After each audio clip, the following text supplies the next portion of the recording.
الحمد لله وكفى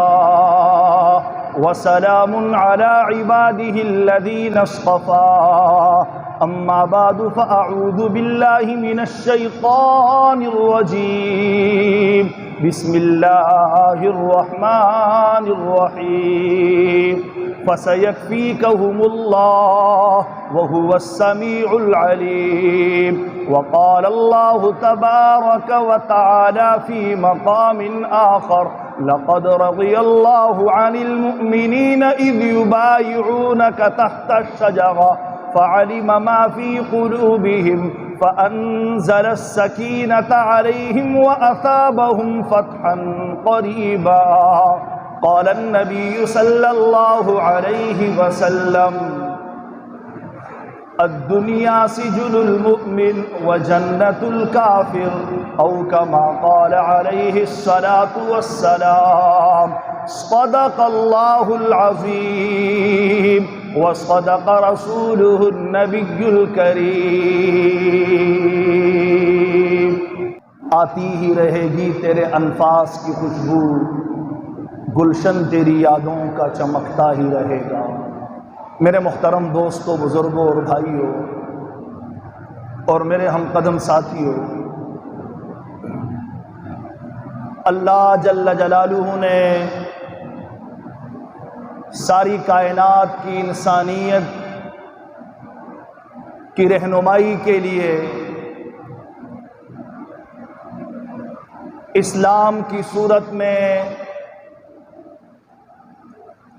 جو انتہائی پاکیزہ، معطر، مہذب اور مقدس راہ عمل انسانیت کو عطا فرمائی، اس کے بارے میں اللہ جل جلالہ نے ارشاد فرمایا کہ یہ اسلام اللہ جل جلالہ کا نور ہے، اور اس نور کی حفاظت، اس نور کی آبیاری اور اس نور کی اشاعت کی ذمہ داری اللہ جل جلالہ فرماتے ہیں یہ ہماری ہے۔ یریدون لیطفئوا نور اللہ بافواہہم ویأبی اللہ الا ان یتم نورہ ولو کرہ الکافرون۔ دشمنان اسلام یہ چاہیں گے اور اللہ جل جلالہ کو نہ ماننے والے، خلاق عالم کا انکار کرنے والے یہ چاہیں گے کہ اسلام کے اس نور کو اپنی پھونکوں سے بجھا دیں، لیکن اسلام کا یہ چراغ جس سے اسلام کا یہ نور پھوٹ رہا ہے، یہ وہ چراغ نہیں جو پھونکوں سے بجھا دیا جائے۔ اسی لیے اللہ جل جلالہ نے فرمایا کہ اللہ پاک یریدون لیطفئوا نور اللہ بافواہہم انکار کرتے ہیں، وَيَأْبَى اللَّهُ إِلَّا أَن يُتِمَّ نُورَهُ، اس نور کو اللہ جل جلالہ اس کائنات کے ہر کچے اور پکے گھر تک پہنچائیں گے۔ یا آپ علیہ الصلوۃ والسلام نے ارشاد فرمایا هُوَ الَّذِي أَرْسَلَ رَسُولَهُ بِالْهُدَى هُوَ الَّذِي أَرْسَلَ رَسُولَهُ بِالْهُدَى وَدِينِ الْحَقِّ لِيُظْهِرَهُ عَلَى الدِّينِ كُلِّهِ وَلَوْ كَرِهَ الْمُشْرِكُونَ۔ اور اللہ جل جلالہ اس دین اسلام کے نور کو دنیا کے تمام ادیان باطلہ پر غالب کر کے رہیں گے۔ یہ اللہ جل جلالہ کا قرآن مقدس میں وعدہ ہے۔ پھر آپ علیہ الصلوۃ والسلام نے ایک مقام پہ ارشاد فرمایا ان اللہ یغرس لہذا الدین غرسا، خلاق عالم اس دین کی حفاظت اور آبیاری کے لیے وقتاً فوقتاً چمن اسلام میں کچھ پودے لگاتے ہیں، جن پودوں کے ذریعے اللہ جل جلالہ آبیاری فرماتے ہیں دین اسلام کی۔ اگر آپ اسلام کی درخشندہ تاریخ پر نظر دوڑائیں اور چمن اسلام کو دیکھیں تو چمن اسلام کی 1450 سال پر مبنی تاریخ ایسے پودوں اور درختوں سے پر نظر آتی ہے جنہوں نے اسلام کی آبیاری کی، اسلام کی حفاظت کی اور اسلام کی تبلیغ اور ارشاد کا فریضہ سر انجام دیا۔ آپ کو چمن اسلام میں ان تمام تر پودوں کے بیچ ایک عظیم اور تناور درخت کی صورت میں حضرت عثمان غنی رضی اللہ تعالیٰ عنہ نظر آئیں گے، جنہوں نے اس دین کی ترویج اور اشاعت، اس کی حفاظت اور آبیاری اپنے خون سے کی۔ حضرت عثمان غنی رضی اللہ تعالیٰ عنہ داماد رسول صلی اللہ تعالیٰ علیہ وسلم ہے، اور اس امت میں شہید مظلوم کا لقب پانے والے وہ عظیم شہید ہیں جن کی شہادت کی خوشخبری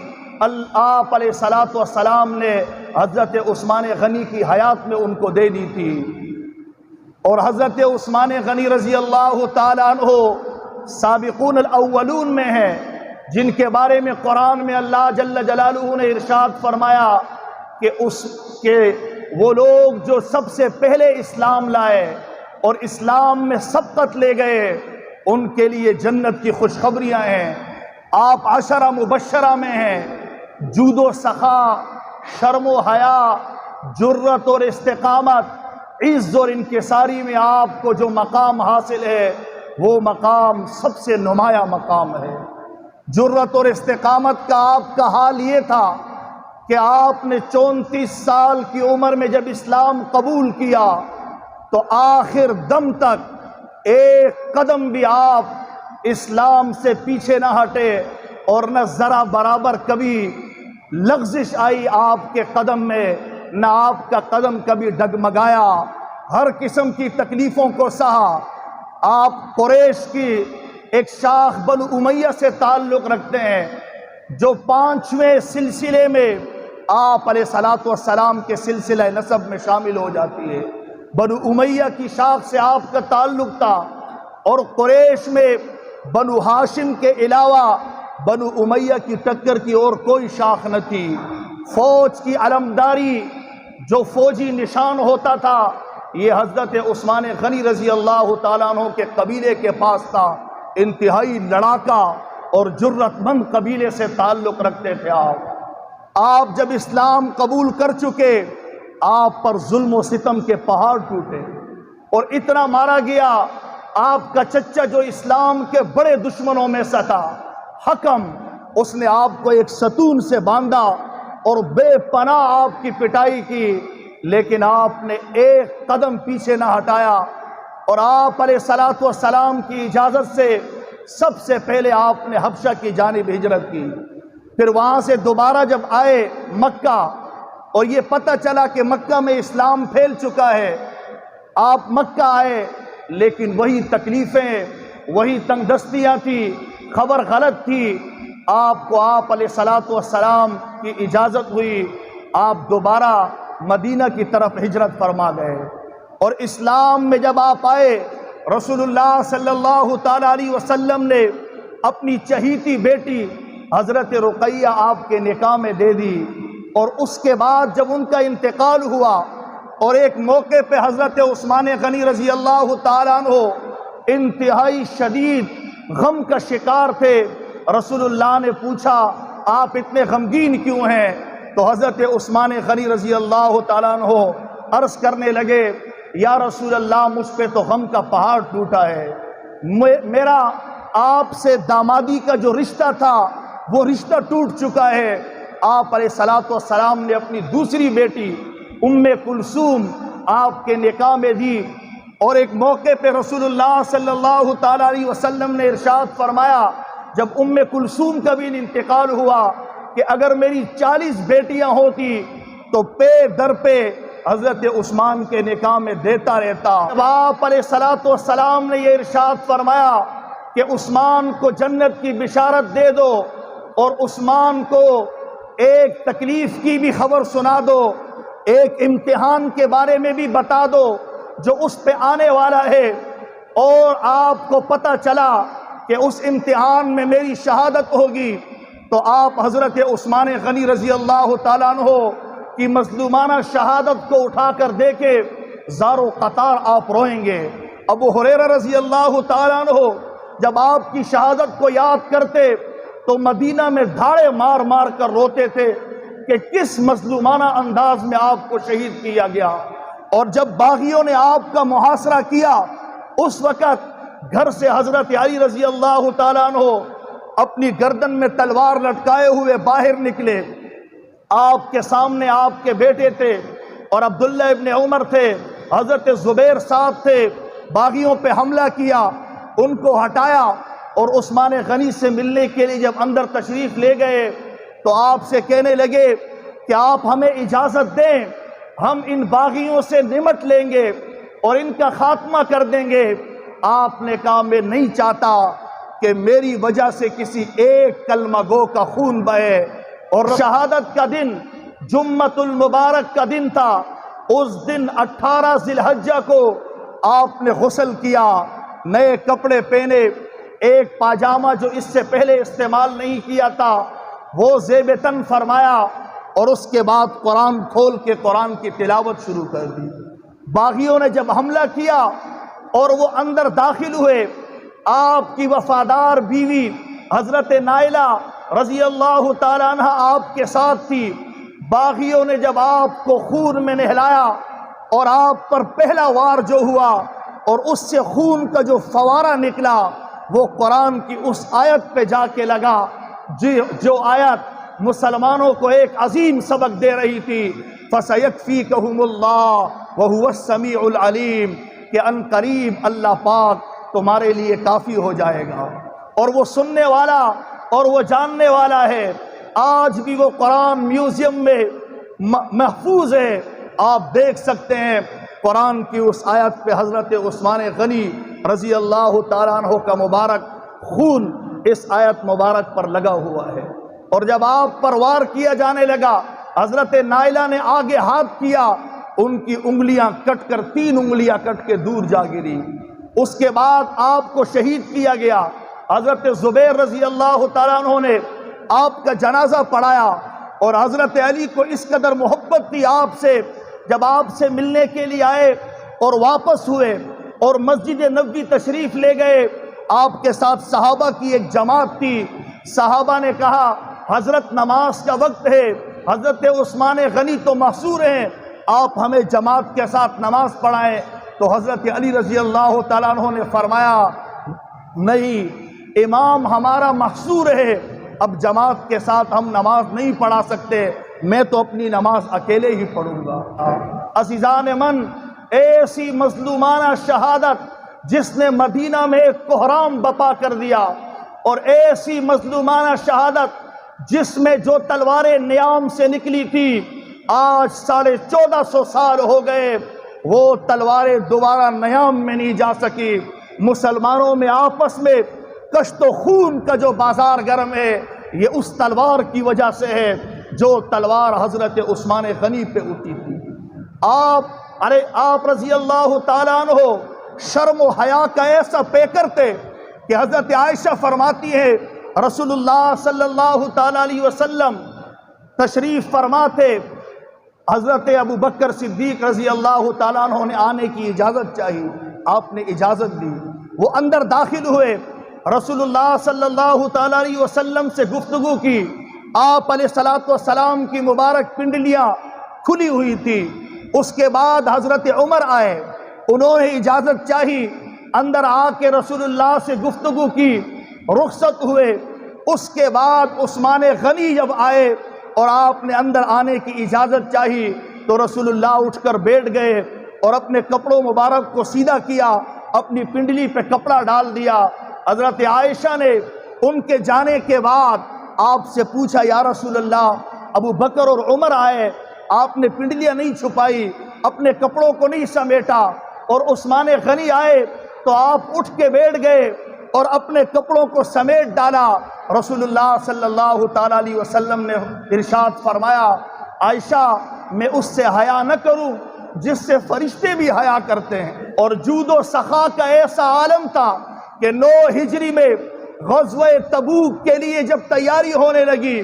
اور جیش العسرہ کے لیے تیاری ہونے لگی، انتہائی تنگی کا سال تھا، سخت گرمی تھی، آپ علیہ الصلوۃ والسلام نے مسلمانوں کو فوج کی اعانت کے لیے ترغیب دی کہ اسلامی فوج کی اعانت کی جائے، تو مسلمانوں نے دل کھول کر مال دیا، اس جیش العسرہ میں حضرت عثمان غنی نے 40,000 کی اس فوج کے 1/3 فوج کے اخراجات کا ذمہ اپنے ذمے لیا۔ اس کے علاوہ 1000 اونٹ، 70 گھوڑے، 1000 دینار اس کے علاوہ دیے۔ آپ علیہ الصلوۃ والسلام کی جھولی میں جب 1000 دینار ڈالے، رسول اللہ نے فرمایا آج کے بعد عثمان جو عمل کرے اس کے جنت میں جانے کو کوئی نقصان نہیں پہنچ سکتا، اسے کوئی نقصان نہیں پہنچا سکتا۔ حضرت عثمان غنی رضی اللہ تعالیٰ عنہ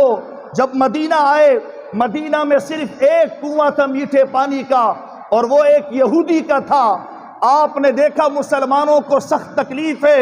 اور یہودی پانی بیچتا ہے۔ جن مسلمانوں کے پاس پیسے نہیں خریدنے کے لیے، ان کو بڑی تکلیف کا سامنا کرنا پڑتا ہے۔ آپ نے اس یہودی کو راضی کیا،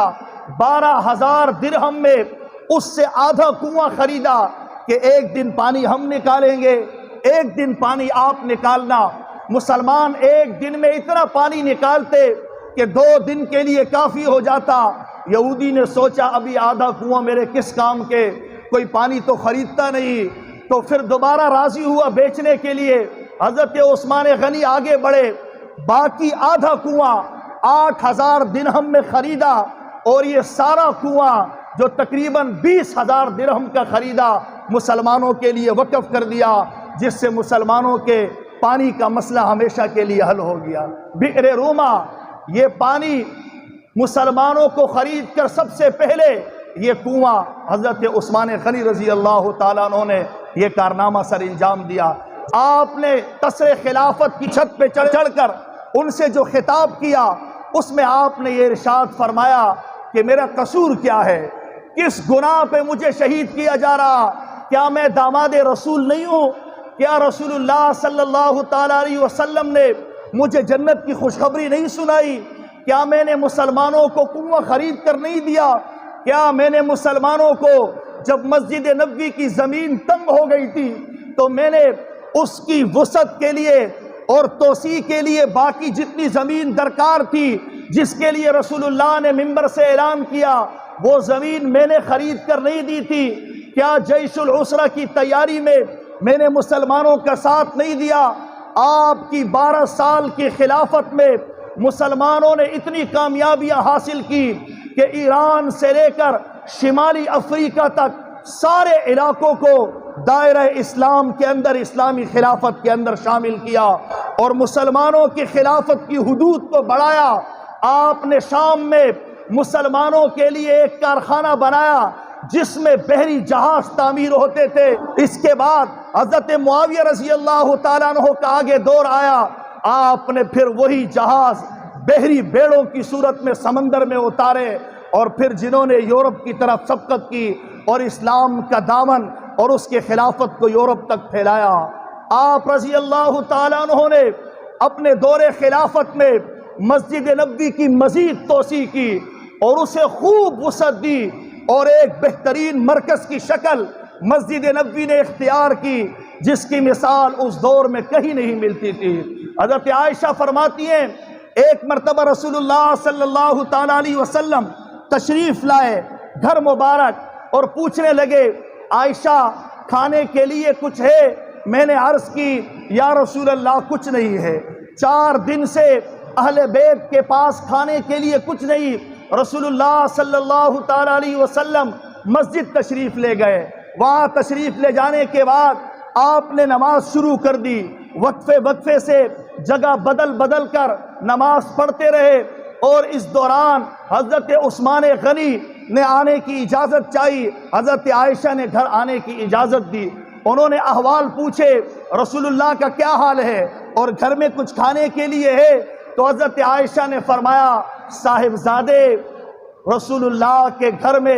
4 دن سے فاقہ ہے، نہ آپ علیہ الصلوۃ والسلام نے کچھ کھایا اور نہ ہم نے کھایا۔ حضرت عثمان غنی زاروں قطار رونے لگے اور فرمانے لگے ہائے افسوس اس دنیا پر کہ دونوں جہانوں کا سردار اور اس کے گھر میں کھانے کے لیے کچھ نہیں ہے۔ پھر حضرت عائشہ سے کہنے لگے کہ اماں جان آپ نے مجھے بتایا کیوں نہیں، اور فوراً تشریف لے گئے اور آپ کے لیے آٹا، گیو اور کھجوروں سے لدے ہوئے اونٹ روانہ کیے، ایک سالم بکرا گھر میں لائے۔ اس کے بعد فرمانے لگے کہ میں تیار گوشت لاتا ہوں، اس کے پکانے میں دیر ہو جائے گی۔ پھر ڈھیر سارا بھنا ہوا گوشت لائے۔ آپ علیہ الصلوۃ والسلام جب مسجد سے تشریف لائے، حضرت عائشہ سے پوچھنے لگے، عائشہ کچھ آیا؟ حضرت عائشہ فرماتی ہیں میں نے عرض کی یا رسول اللہ، آپ نے اللہ سے مانگا ہو، اللہ نے کبھی رد کیا ہے؟ آپ نے مانگا اور اللہ نے اتنا بھیج دیا کہ آٹے اور گیہوں کے اونٹ آ گئے اور کھجوروں کے لدے ہوئے اونٹ آ گئے، بھنا ہوا گوشت آ گیا، سالم بکرا موجود ہے۔ کیا کون لایا؟ کہا عثمان غنی رضی اللہ تعالیٰ عنہ لائے۔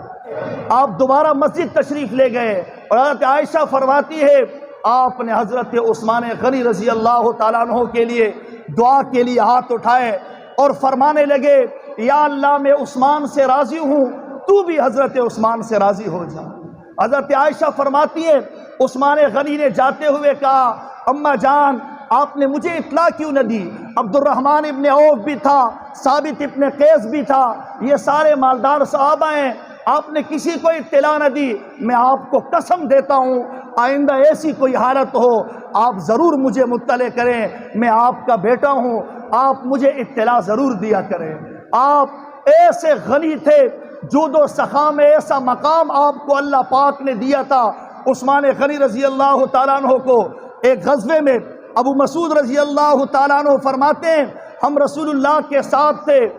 ایسا موقع آیا کہ سب کچھ ختم ہو گیا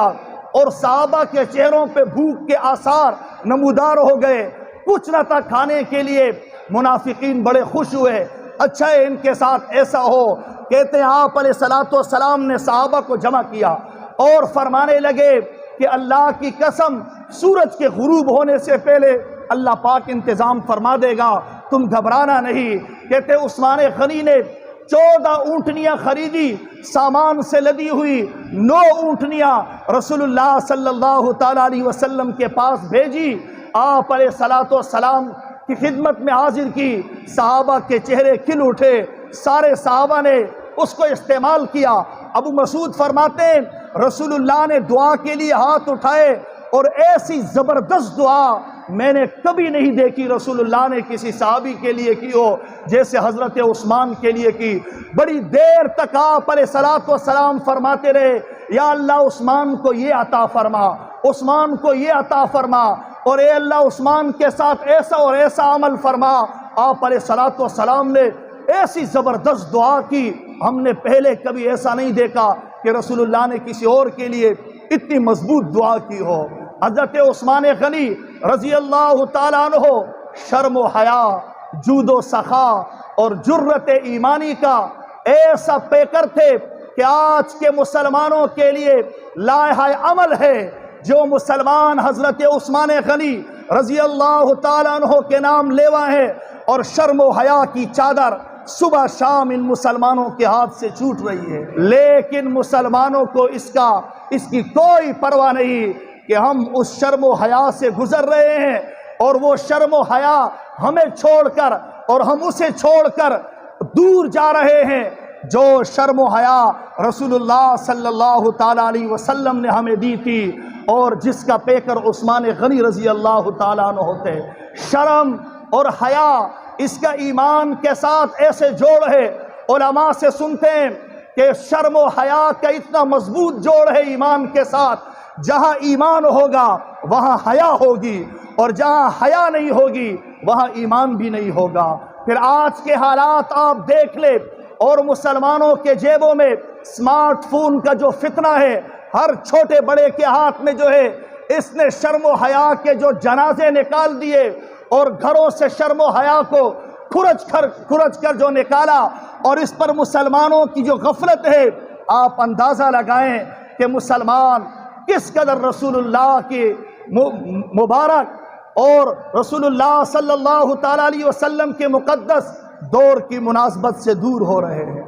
اور کس قدر بے حیائی کے طوفان میں پھنس کر ہلاکت اور بربادی کا سامان اپنے لیے تیار کر رہے۔ لیکن ایک شاعر کہتا ہے وائے متائے کارواں، کارواں جاتا رہا، کارواں کے دل سے احساس ضیاء جاتا رہا، کارواں تو جاتا رہا، لیکن افسوس کا مقام یہ ہے کہ کارواں کے دل سے احساس ضیاء جاتا رہا، یہ احساس ہی ختم ہو گیا کہ شرم و حیا مسلمانوں کے لیے کامیابی اور کامرانی کا زینہ تھا، اور شرم و حیا مسلمان کی پہچان تھی، خصوصاً مسلمان عورت کے لیے عفت اور پاک دامنی یہ ساری کائنات کی ڈگریوں سے سب سے اعلیٰ ڈگری ہے، اور ساری کائنات کی متاعوں سے اور اسباب سے سب سے قیمتی متاع ہے۔ اسی لیے آپ کو اسلام کی تاریخ میں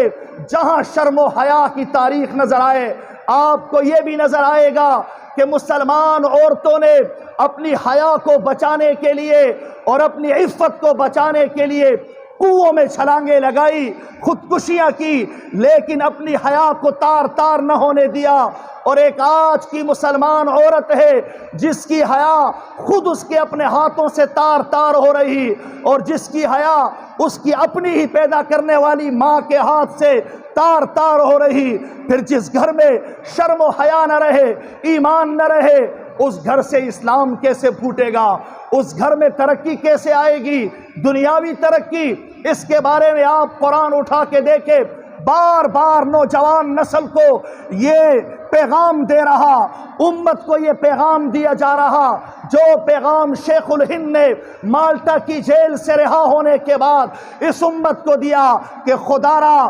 نوجوانوں قرآن پڑھو۔ قرآن، اگر تم نے قرآن پڑھ لیا تم کسی غلط فتنے کا شکار نہ ہو سکو گے اور کسی غلط جماعت میں داخل نہ ہو سکو گے، تم بے حیائی کے کاموں میں ایسے نہ کودو گے جیسے آج تم بے حیائی کے کاموں میں کود کود کے جا رہے۔ رسول اللہ نے ایک موقع پہ فرمایا میری اور تمہاری مثال ایسی ہے جیسے ایک آدمی آگ کے کنارے کھڑا ہو اور کچھ لوگ آتے ہوں آگ میں چھلانگیں لگاتے ہوں، اور ایک آدمی انہیں پکڑ پکڑ کے کمر سے آگ سے کھینچتا ہو۔ تم لوگ آگ میں چھلانگ لگا رہے اور میں تمہیں کمر سے پکڑ پکڑ کے پیچھے کر رہا کہ پیچھے ہٹو، یہ آگ ہے، اس میں کہاں جا رہے؟ مسلمان بے حیائی کے طوفان میں جو کود رہے یہ جہنم کی آگ میں کود رہے ہیں، یہ بربادیاں ہیں، یہ ہلاکتیں ہیں۔ مسلمان بے حیائی کے ساتھ اس کائنات کے تمام تر اسباب جمع کر لے،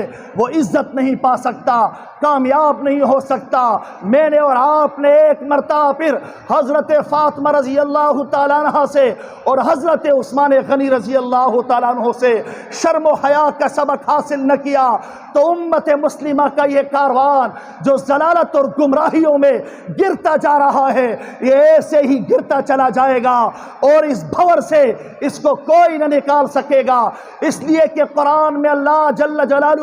مجھے اور آپ کو خبردار کرتے ہیں وَلَن تَجِدَ لِسُنَّتِ اللَّهِ تَبْدِيلًا، کہ میں اللہ اپنے قانون کو کبھی نہ بدلوں گا۔ تجھ انسان نے اپنے آپ کو بدلنا ہوگا، اگر تو کامیابی چاہتا ہے اپنے آپ کو بدل، شرم و حیا کے راستے پہ آ، رسول اللہ صلی اللہ تعالی علیہ وسلم کے نقش قدم پہ آ۔ اگر تو شرم و حیا اور رسول اللہ کے نقش قدم کو نہیں اپناتا تو پھر کامیابی اور کامرانی کے خواب دیکھنا چھوڑ دے، یہ کبھی نہیں ہو سکتا، یہ دیوانے کا خواب ہے جو کبھی پورا نہیں ہو سکے گا اور نہ شرمندہ تعبیر ہو سکے گا۔ گانا بجانا ہو اور ناچ ہو اور مسلمان اس میں جائے، آپ علیہ الصلوۃ والسلام کی ایک حدیث ہے، فرمایا جہاں پہ گناہ ہو وہاں بھٹکنا نہیں چاہیے، اس مجلس میں بیٹھو نہیں، لا یجلس الحضور، اس مجلس میں حاضری نہ ہو جہاں پہ گانا بجانا ہو، ناچنا ہو، جہاں پہ خرافات ہو، جہاں پہ جھوٹ کا طوفان ہو، جہاں علماء کے خلاف باتیں ہوں، جہاں اسلام کے خلاف باتیں ہوں، ان مجلسوں میں جاتے کیوں ہو؟ دنیا کے تھوڑے سے مفاد کے لیے ان مجلسوں میں ناچو گے اور گاؤ گے، لیکن یاد رکھو اسلام کی 1450 سالہ تاریخ گواہ ہے، جو آدمی ناچتا ہے اور نچاتا ہے اور جو آدمی جھوٹ پہ جھوٹ بولتا ہے، 1450 سال کی تاریخ میں وہ آدمی کبھی مسلمانوں کا لیڈر بن کر مسلمانوں کو نجات نہیں دلا سکا تو آج بھی نہیں دلا سکے گا۔ یہ قرآن کا فیصلہ ہے، یہ حدیث کا فیصلہ ہے اور یہ مسلمانوں کی تاریخ کا فیصلہ ہے۔ اس لیے مسلمان ہوش کے ناخن لے اور اس فتنے کی طرف سے اپنے ہاتھ کو موڑ لے، اپنے اپنے رخ کو موڑ لے، جس فتنے میں مسلمان گرتا جا رہا، پڑتا جا رہا اور اس کے لیے جھوٹ کے دلائل کے انبار لگاتا جا رہا۔ اللہ پاک مجھے اور آپ کو عمل کی توفیق نصیب